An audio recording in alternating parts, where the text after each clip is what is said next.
On fait le tirage des tendances de la semaine à venir qui est le 27 octobre au 2 novembre 2019.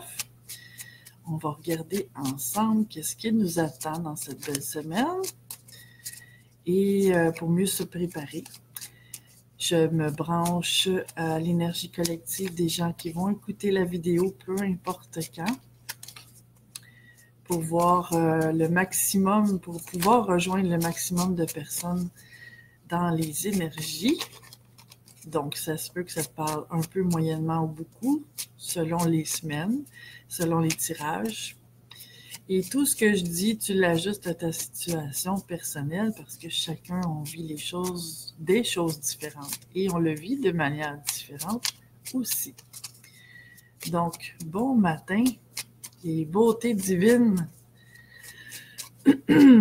Les cartes se font désirer ce matin. Là, j'ai un jeu que je n'ai pas utilisé souvent, que je vais utiliser pour la première fois ici dans le tirage du vendredi, en tout cas.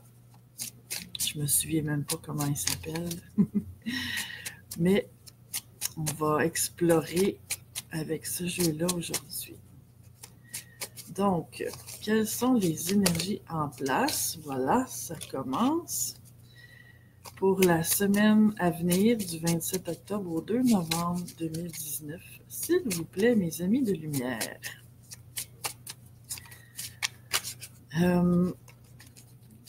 En tout cas, vous allez trouver sûrement que les images de ce jeu-là sont belles. Il est très différent. J'avais envie de... Je me laisse guider par l'énergie. J'avais envie de ce jeu-là ce matin. On va y aller avec ça. Et deux autres cartes pour compléter le tirage. 2 et 3 même. OK. On y va avec ça. Donc, première carte qui donne le ton pour moi, en tout cas en tant que lectrice de tarot. Je vais juste regarder s'il y a des commentaires qui s'appliquent. Vous savez que le vendredi, je vous nomme pas tous pour pas interférer avec ce que je reçois, pour pas détourner mon attention, mais je vous lis en diagonale. Donc, pour commencer, on a, je m'ajuste à la caméra, le cavalier d'épée. Difficile avec la lumière, là. Cavalier d'épée. Donc, le cavalier d'épée, c'est une carte qui parle de mouvement.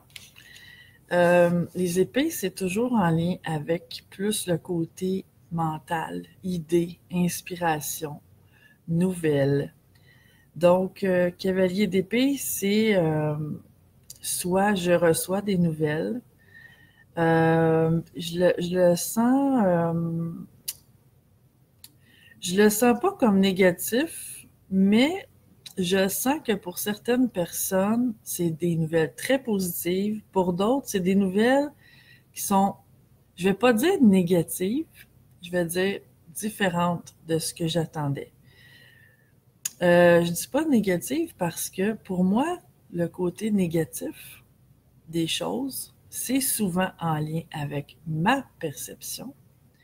Et si j'avais déjà une idée fixe de ce que je souhaitais avoir et que ce que je reçois, c'est différent, ça se pourrait que je le qualifie de négatif parce que ça ne cadre pas avec ce que moi, je voulais. C'est ce que je reçois ici. Donc, c'est comme je disais, à ajuster à ce que chaque personne va vivre. Ensuite, on a le soleil à l'envers. Donc, encore une fois, ça vient... je ne l'avais pas vu, là. Je les connais pas. Je les reconnais pas par les dessins, ces cartes-là. C'est la deuxième ou troisième fois que je les utilise. Donc, le soleil, c'est la carte du bonheur. Et il est à l'envers. Là, je sais que les dessins sont comme fins. Hein? C'est des dessins très, très fins. Et ça sort pas comme je veux à la caméra. Mais bon, j'essaie de te les montrer le mieux que je peux. Le soleil à l'envers, c'est le bonheur à l'envers. Donc, ça revient à redire ce que je disais il y a 30 secondes, que peut-être que les nouvelles que je vais recevoir, c'est pas tout à fait ce que j'attendais. Que ça fait pas tout à fait mon affaire. Mais c'est aussi en lien, c'est pas juste avec les nouvelles, le cavalier d'épée, si je reviens dessus. C'est aussi, comme je disais, le monde des idées, des inspirations, des façons de comprendre les choses aussi. Donc, ça se pourrait que, pour certaines personnes, ce soleil à l'envers-là et ce cavalier d'épée-là veulent dire que quelque chose qui me rend malheureux, malheureuse, ou qui fait moins mon affaire, je trouve la solution. Ça peut être ça aussi. On peut le voir de plein de façons.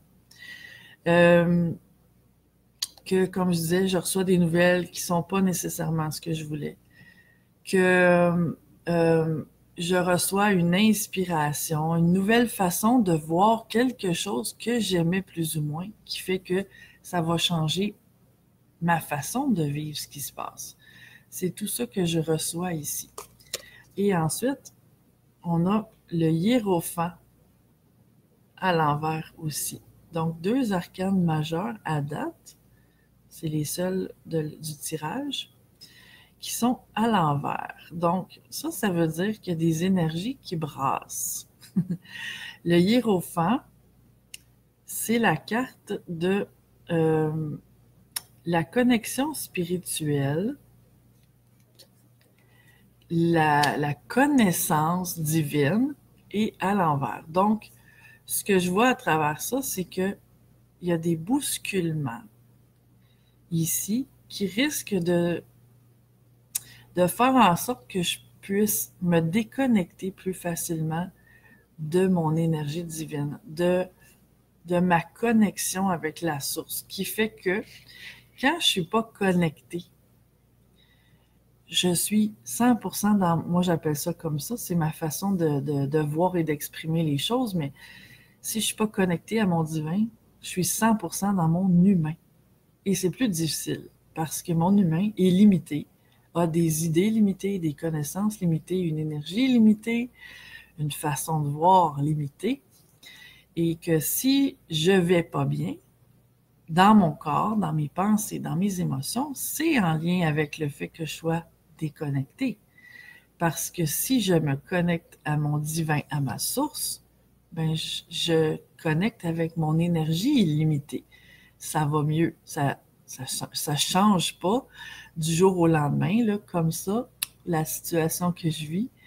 Tout se dénoue pas comme par magie nécessairement, mais je le vis mieux parce que je suis en lien avec plus grand que moi, plus grand que mon humain qui vit les choses dans le drame, dans la lourdeur, dans la dualité, dans le jugement et tout ce que tu connais. Sylvie qui dit négatif pour nous, mais pour le meilleur pour soi. Oui, mais c'est ça.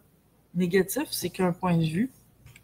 Ce qui est négatif pour moi aujourd'hui, peut-être que demain, je vais voir que c'était finalement positif parce que je vois ce que ça aura donné de le vivre.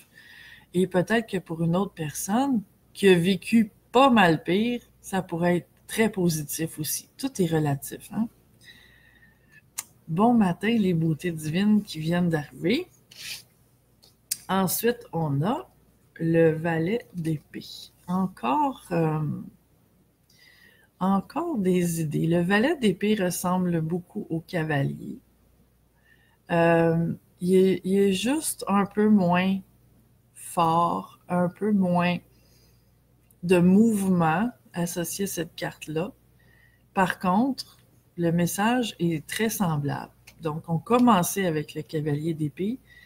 Ça redit encore ce que je ressens, c'est le besoin de revenir à une nouvelle façon de voir, le besoin de me reconnecter aussi à mon divin. Ça va être probablement, de ce que je perçois ici, le défi de la semaine. On a ici maintenant le 8 de bâton. Le 8 de bâton, c'est une carte limitation, d'être sur la défensive, d'être un peu dans l'énergie de devoir combattre. C'est pas une carte de combat, mais c'est une carte de être sur la défensive. Donc, le 8 de bâton vient dire, ben, ça me ramène encore au fait d'être déconnecté. Si je suis déconnecté, je vais être plus réactive, moins patiente, plus vraiment dans mes réactions inconscientes dues à mes blessures humaines. Donc, c'est un peu l'énergie que je sens ici. Et ben, c'est encore rappelé ici par la dernière carte, qui est le 5, je le dis en anglais parce que c'est écrit en anglais ici, mais le 5 d'épée. Le 5 d'épée, c'est une carte de combat, tu vois? Donc, si on résume le tout, il y a du mouvement, il y a soit des nouvelles informations, une nouvelle façon de voir, une nouvelle conscience qui est là par rapport à quelque chose que j'aime moins dans ma vie, dans moi ou autour de moi, et que ça me fait, le fait de réagir comme ça me montre que je me déconnecte de mon divin.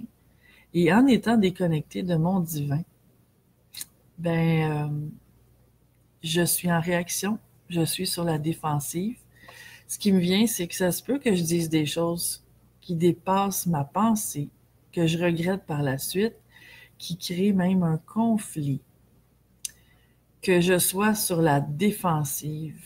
Et le défi, c'est de me ramener à plus grand que moi, à ma sagesse intérieure, pour regarder la situation d'un point de vue supérieur, justement, pour me permettre de regarder comment cette situation-là, c'est pourquoi elle est là. Qu'est-ce qu'elle me montre de moi, pas de l'autre, de moi. Parce que ce que je ressens, ce qui ressort ici, c'est du jugement. Il y a quelque chose que je vais être porté à juger, quelqu'un ou quelque chose, qui fait que je vais être en réaction.